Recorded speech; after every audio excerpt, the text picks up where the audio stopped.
College football nerds, we are back, and I guess off-season content for us means May and then almost August, but we are here, and we're going to do some previews maybe in August, but we've got a little bit of stuff we want to talk about that might be a little different from what everybody else is doing right now, previews and such. We want to talk today about why it's ridiculous that people keep comparing Mark Richt to Kirby Smart. And we get some flack sometimes from Georgia fans on this channel because we hold you to a super high standard because we think Georgia is that level of a program right now. And this might give you a little better insight on what we think about your coach, which is we think he's really dang good. Josh, I saw this meme on Twitter going around comparing the two and that they had a similar win-loss record. And there's two things I want to talk about mainly, and then maybe we'll get into a third in this video. I'm going to let you go first. My thing that I want to talk about is the SEC wasn't nearly as good when Mark Richt took over and then when Kirby Smart took over. There was no beast in the West in Alabama. There was no Joe Burrow, LSU going on. But first, I think you've got something that's really interesting that takes a step back to look at the Dooley era and then a look forward. So why don't you get us into that? Because I think it's pretty interesting. One of my big soapboxes, when you go back and look at college football historically, is the impact of the addition of the 12th regular season game, which was back in 2005. A lot of people talk about college football teams being good based off whether or not they have a 10-win season. And they talk about that as if it's a great benchmark for a great season. The truth of the matter is for the past few years, we've had 25 or more teams frequently have 10 wins in a year. The reason for that is that 12th game. So in 2005, they added 12th football game. They did not expand upon the number of conference games, at least not in the SEC. So instead, you added a game against, that's typically your Fresno State, your Miami of Ohio, sort of your tune-up game that isn't an FCS, and that's why our schedules all feel a little more bloated. It's because they are compared to where they were about 15 years ago. Mark Richt really benefited from that historically at Georgia. One of the big things that was talked about a lot, and we talked about it on our blogs and stuff, I think that was back before our YouTube era, when Richt was fired, everyone said, well, he has more 10-win seasons than anyone in the history of Georgia football. But it's really not a fair barometer because coaches previously didn't play as many games. And it's easy to get to 10 wins if you've got 3 or 4 baked-in wins on your schedule.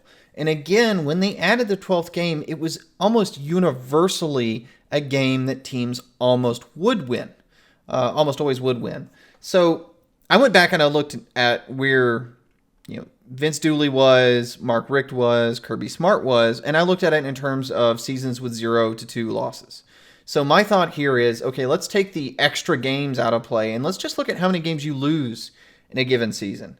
And if you look at seasons with 0 or with 2 or fewer losses, Dooley did that in 9 of 25 years. That was 36% or a little more than 1 out of 3 seasons with Dooley. He finished with 2 or fewer losses. With Richt, it was 4 out of 15, so about 27%. And with Kirby Smart, it's been 3 out of 5 years. 60% of his seasons have finished with 2 or fewer losses.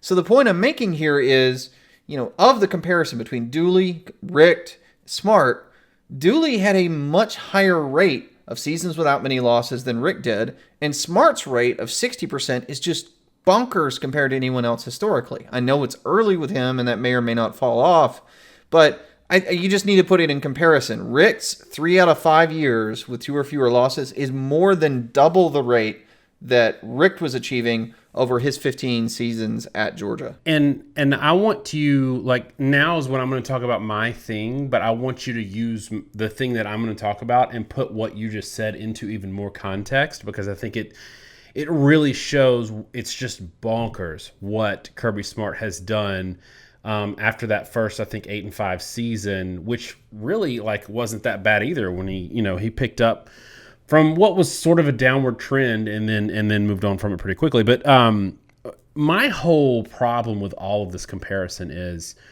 Mark Richt came into the SEC in 2001. And Yes, throughout various years, random years. For the first few years, you had like '03 LSU that was a good team. You had '04 Auburn that was a good team. Though I will say, Auburn fans, if you're watching, the best thing that ever happened to y'all was getting left out of that title game because you got to play the what if game instead of the we know game that would have happened. Anyway, so Georgia didn't have the SEC West as it's been under Nick Saban to contend with. Where if you think about like how it's not just how good Alabama has been. Every year that Alabama hasn't been like the national championship contender, it's been like 2010 where Auburn won the national championship, or 2013 where Auburn played for the national championship, or 2019 with LSU. So there's always been that, and there's just been that depth of quality. And the SEC East has been better under Kirby Smart as well. The SEC East, even under the first half of Saban's tenure at Alabama, the SEC East was an absolute joke. It's better now. It's still not elite, but it's better now. And so I think that if we're looking at, you kind of got this double whammy of goodness that happened for Mark Richt and his fortunes, in that he inherited a world that went into this 12 game season, but he also did that and had the nice round number of 10 wins in an era where he probably had a bunch of wins already baked in, and he could lose against the two really good teams he played and have a clean 10-2 record. So is that even further damning to the 10-win sort of discussion that we've already had? So one of the big things that I looked at in terms of the history of these coaches was also how they did in their division. It's notable that for all the success Mark Richt had, Mark Richt took over at a period where Tennessee and Florida were on the decline. In 1998, Georgia under Jim Donnan went 9-3, 6-2 in conference. And those two losses in conference, though, were to two Eastern foes that were both in the top 10 in Tennessee and Florida. They were really at the height of their power. When Richt took over, it was simultaneous to a guy named Spurrier leaving for Washington, and that was the period where Tennessee was starting to fall off the face of a cliff. So, in his first 10 years, Richt lost at least two conference games all but 1 year, and that was in 2002 when they made the Sugar Bowl. Other than that, he had a lot of 2 to 5 lost seasons in the regular season. And Jim Donnan never lost more than 5 in the regular season. That's a lot. But his last 4 years, he was a 2 to 3 loss regular season guy. It's just that didn't get the job done because the East was so hard. So, let's look at that historically, right? Well, how did Vince Dooley do? Well, first thing, divisions didn't exist prior to 1992 in the SEC, so you can't quite make the same comparison. But I can tell you that he won 6 out of 25 conference titles. That was a 24% clip of winning conference titles in Georgia in his period. And this, I think this is a crazy stat. 15 out of his 25 seasons, 15 out of 25, he finished in the top 2 in the conference. So, of those, 19 times that he didn't win the conference, about half the time he finished second. And so I think that's an incredible amount of consistency. And again, compare that to Richt. Richt won the division 5 out of 15 times. He only won the conference twice. So when you look at those numbers, it's about half of what Vince Dooley did as a percentage. And then again, where does Smart fall in this list? Well, I don't think there's really even a comparison. He's lost only one conference game for 3 straight years. He's won the division for 3 straight years from 2017 to 2019. And, overall, 3 out of 5 seasons, 60% clip winning the division. 1 conference title out of 5 seasons isn't super fantastic, but that's still 25%. That's not, or 20%. My math is absolutely horrible. Still pretty similar to the 24% that Vince Dooley had. And you're still doing probably a better clip than Mark Richt did. And it seems like it's going to trend that way. So just in terms of divisional wins, Smart has been more successful than Richt.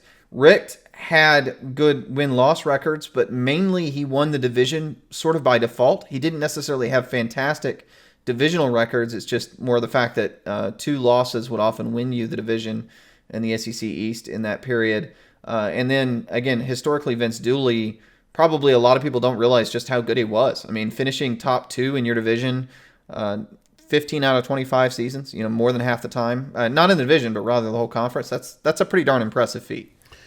Yeah, and you can talk about Kirby Smart only winning once. The years he lost, he's losing to Alabama, who went to play for a national championship. He lost to LSU, who was a historically good team, but he was winning the division. And we talk a lot about the SEC West, and it has been in the past in the SEC East. Like, there's times where you lose one game and that's it.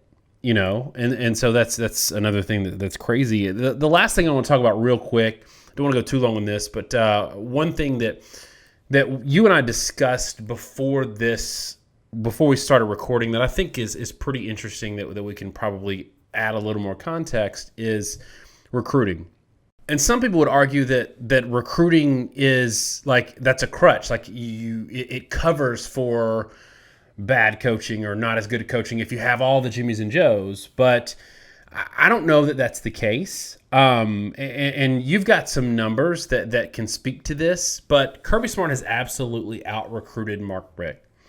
And if we put all these other things together, it's worth noting that if Kirby Smart had recruited on the level that Mark Richt did and tried to field a team in this era of the SEC, he would have been not going 10-2. It would have been far worse. So I think that's another thing that's worth talking about. Landing the Jimmies and Joes matters, and I think you got some numbers to back that up.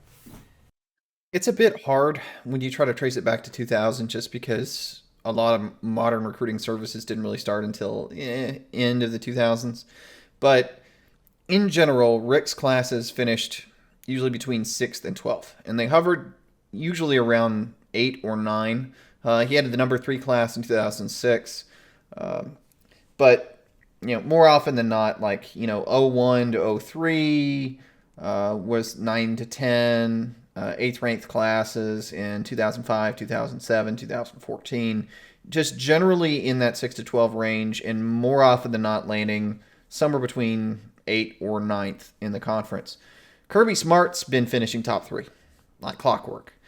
And to your point, it's easy to say, well, he's Georgia and you should do well. Okay, that's fine. Well, why didn't Richt? It's the same school.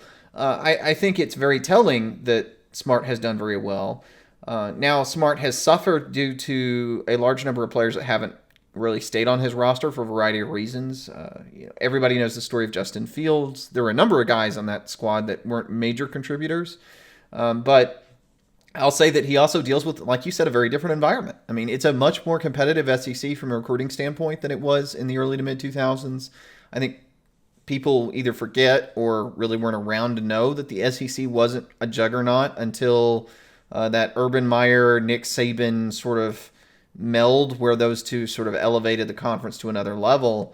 And now Smart's misses or guys that don't pan out seem a lot more, impactful. And also, I think guys are washing out of the program for other reasons. You didn't have high-profile quarterback transfers in Rick's era. I mean, Rick wouldn't have had that problem had he had Justin Fields. He'd stick around, and you end up with him at quarterback. But in my view, and we'll probably do another video, and I'm not sure which one of them is going to launch first, I think coaches have to be evaluated based off their ability to recruit. I think the coaching staff's ability to recruit talent is one of the most important aspects in college football. And it's not something that should excuse a coach. It's just another aspect of it. Now, you can debate whether or not Richt or Smart is a better on-field coach, and that has to be a little bit buttressed by talent, but that's the point, is, the talent gap that Richt creates versus Smart weren't the same. And Smart generally plays with a talent gap over all his opponents, and he maybe gets a little more criticized because of it. But, that's a thing of Smart's own creation. And Rick's inability to distance himself quite as much from the teams he was playing has to be factored in to how you evaluate those two coaches, I think. And, quite frankly, I think speaks a lot more highly of Rick in terms of his ability to manage his team on a daily basis with the talent he had, but it speaks a heck of a lot more highly about Smart in that he was able to build the roster he needed to be successful. So I have nothing but respect for Mark Richt. He's an upstanding person. I want to be really clear on that because I'm sure if I don't say it, someone's going to get upset in the comments. He's done a tremendous amount for Georgia. I think he ran the program in an extremely upstanding manner.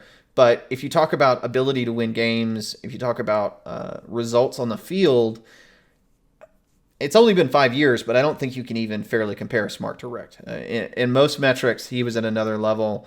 In wrapping it around full circle, I think there's a little bit of a false nostalgia with the Richt era, and I think it led to a little bit of complacency there, where Richt did come in at the right time, where having a 7th to 9th ranked class, especially the first 5 or 6 years of his tenure when he won his 2 conference titles, was enough to have a talent gap.